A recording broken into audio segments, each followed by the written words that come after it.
Ud'u ila sabili rabbika bil hikmati wal mau'izati hasanah wajadilhum billati hiya ahsan. Inna rabbaka huwa a'lamu biman dhalla an sabilihi wa huwa a'lamu bil muhtadin. Ketika Nabi SAW diperintahkan untuk berdakwah ke wilayah Taif, maka ada harapan supaya penduduk Taif itu menerima dakwah Nabi. Tetapi yang terjadi adalah masyarakat Taif justru melemparinya dengan batu sampai Nabi berdarah-darah.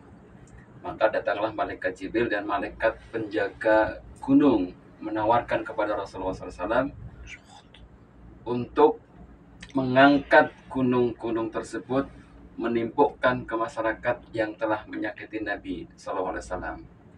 Tetapi kata Rasulullah SAW, jangan, dakwah bukan untuk menyakiti, dakwah bukan untuk menghancurkan, tapi dakwah adalah menyerukan untuk menyembah kepada Allah dengan cara yang bijak, dengan cara yang ahsan, dengan debat yang baik.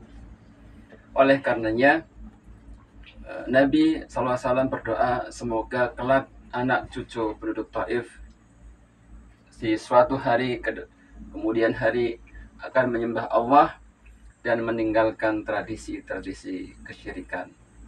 Dan betul hari ini masyarakat Taif telah mendapatkan hidayah yang dulu Nabi doakan supaya anak cucu mereka mau taat, mau menyembah Allah Subhanahu wa taala. Setidaknya dari masyarakat Taif ini ada 3 hal yang saya catat. Yang pertama adalah di dalam dakwah itu harus ada kesabaran. Sabar merupakan kunci di dalam kita berdakwah menyampaikan risalah Islam. Hari ini ada lebih dari 8 miliar penduduk bumi yang sekiranya tentu 6 miliarnya belum mengenal Islam. Dan ada yang dilupakan oleh kita. 2 hal. Yang pertama adalah sebagai seorang muslim wajib bahwa kita itulah nahnu da'i qabla kulli syai'in. Nahnu du'at qabla kulli syai'in. Kita adalah dai sebelum jadi apapun.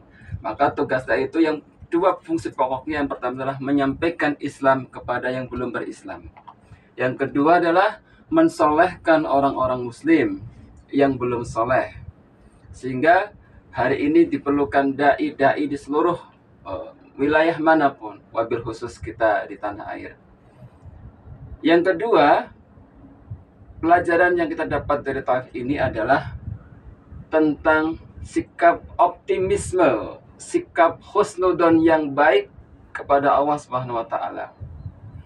Bahwa mungkin suatu saat kita akan berdakwah kemudian kita belum mendapatkan hal-hal yang sifatnya hasil yang maksimal. Tetapi di kemudian hari lewat dakwah kita, lewat ikhtiar kita, kemudian suatu saat nanti masyarakat yang kita dakwai akan berubah, berangsur-angsur mentaati Allah dan Rasulnya. Jadi ada sifat sikap optimisme yang tinggi, husnudzon kepada Allah bahwa dakwah yang kita kerjakan satu hari pasti akan ada saatnya membentuk masyarakat tersebut lebih taat kepada Allah Subhanahu wa taala. Yang ketiga adalah ini harus dipahami oleh setiap dai dimanapun berada. Apa itu? Tidak lain tidak bukan adalah setiap aktivitas dakwah dimanapun kita berada pasti akan mendapatkan resistensi. Ini menjadi sunatullah bagi para dai bahwa berdakwah tidak selalu mulus dengan jalan-jalan yang mudah, tetapi akan ada hambatan.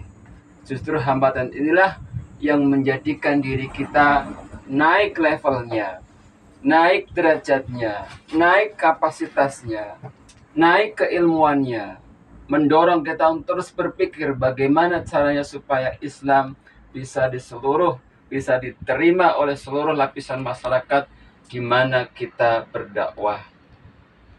Ya ayyuhalladzina amanu in tansurullaha yansurkum wa yusabbit aqdamakum. Wahai orang-orang yang beriman, tolonglah agama Allah. Dengan kita menolong agama Allah, maka Allah akan meninggikan derajat kita. Pesan dari Taif, Islam memanggil kita untuk menjadi dai-dai terbaik di kelasnya masing-masing. Silahkan yang di dokter, sampaikanlah ayat-ayat kesehatan.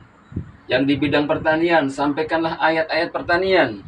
Yang di bidang ulama, sampaikanlah ayat-ayat tentang fikih dan ilmu yang lain.